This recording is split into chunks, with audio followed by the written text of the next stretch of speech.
नमस्कार दोस्तों, astro science में आपका स्वागत है। आज हम बुध पर्वत, बुध का क्षेत्र, बुध की उंगली इस विषय पर चर्चा करेंगे। तो आप कृपा करके ये वीडियो अंत तक देखें। हमारे हाथ की सबसे छोटी उंगली यानी कनिष्ठ उंगली का जो भाग ऊपर उठा हुआ होता है वही भाग बुध का क्षेत्र या बुध पर्वत के नाम से जाना जाता है। ये पर्वत भौतिक संपदा व भौतिक समृद्धि का सूचक माना जाता है। आज के जीवन में इस पर्वत की अहम भूमिका है। बुध पर्वत विकसित वाले जातक जिस कार्य में हाथ डालते हैं या कार्य को पूरी लगन और निष्ठा के साथ ही खत्म करते हैं। ये जातक नुकीले दिमाग वाले व परिस्थिति को भली प्रकार से समझने वाले होते हैं। यदि बुध पर्वत जरूरत से ज़्यादा उभार लिया हो तो इन जातकों का कदापि विश्वास नहीं करना चाहिए। ये जातक झूठे, ठग व पटु होते हैं। इस तरह के जातक अपने माँ बाप को धोखा दे सकते हैं।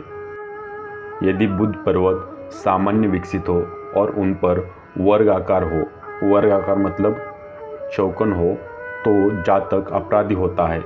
ये कानून तोड़ने में जरा भी शर्म नहीं करते। कानून तोड़ने इनको बाएं हाथ का खेल होता है। इस तरह के जातक समाज विरोधी होते हैं। जिन जातकों का बुध पर्वत सामान्य रूप से विकसित होता है वे जातक सामने वाले इंसान का दिमाग पढ़ने में माहिर होते हैं। इस तरह जातक व्यापार में अच्छी सफलता प्राप्त करते हैं। इस तरह के जातक हर कार्य में दक्ष व मौका मिलने पर उसका उपयोग करने वाले होते हैं। इस तरह के जातक जीवन में दर्शन, विज्ञान, गणित आदि विषयों में रुचि लेते हैं। इस तरह के जातक जीवन में अच्छे वकील, वक्ता व अच्छे अभिनेता भी बनते हैं। इस तरह के जातक घूमना बहुत पसंद करते हैं। घूमना इनकी इच्छा का एक अंग होता है। इनके अलावा इन जातकों को लिखने का भी बहुत शौक होता है। यदि बुध पर्वत सूर्य की ओर झुका हुआ हो तो ऐसे लोग जीवन में आसानी से सफलता प्राप्त कर लेते हैं। साहित्यकार, वैज्ञानिक आदि के हाथ में ऐसे पर्वत देखे जा सकते हैं। यदि बुध हाथ से बाहर आ जाए तो जातक व्यापार में बहुत अच्छा धन अर्जित करता है। अब मैं आपको सबसे महत्वपूर्ण बात बताने जा रहा हूँ। हस्तरेखा ज्योतिष विद्या के अनुसार इस पर्वत से व्यक्ति की बौद्धिक क्षमता और व्यक्ति के मान सम्मान के बारे में पता चलता है।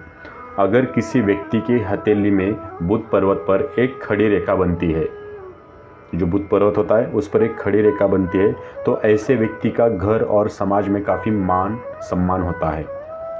बुध रेखा हथेली में किसी भी स्थान से निकल सकती है। इसकी सबसे अच्छी स्थिति ये मानी गई है कि बुध रेखा की स्थिति भाग्य रेखा और जीवन रेखा से जितनी अधिक दूर हो उतनी ही शुभ फलदायक होती है। बुध रेखा कहीं से भी जाए, इसका अंत कनिष्ठ उंगली पर ही होता है। यदि किसी हथेली में ये रेखा है परंतु जीवन रेखा से पर्याप्त दूर है, साथ ही मणिबंध विघ्न रहित है, तो ये व्यक्ति निश्चित रूप से दीर्घायु होगा।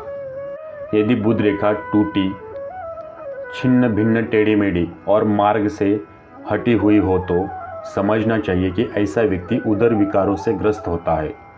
पाचन शक्ति की कमी, स्नायु तंत्र में अतिक्रम, जोड़ों का दर्द, अन्य प्रकार के वात विकार, मानसिक व्याधियां की आशंका और दुर्बलता, क्षीणता जैसे रोग होते हैं।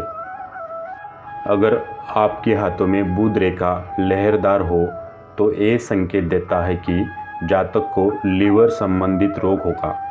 लहरदार या जंजीरदार रेखा टूटी, अस्त व्यस्त हो तो वो मंदबुद्धि, आलसी, निकम्मे, दुविधाग्रस्त तथा कार्य क्षेत्र में पिछड़े हुए होते हैं।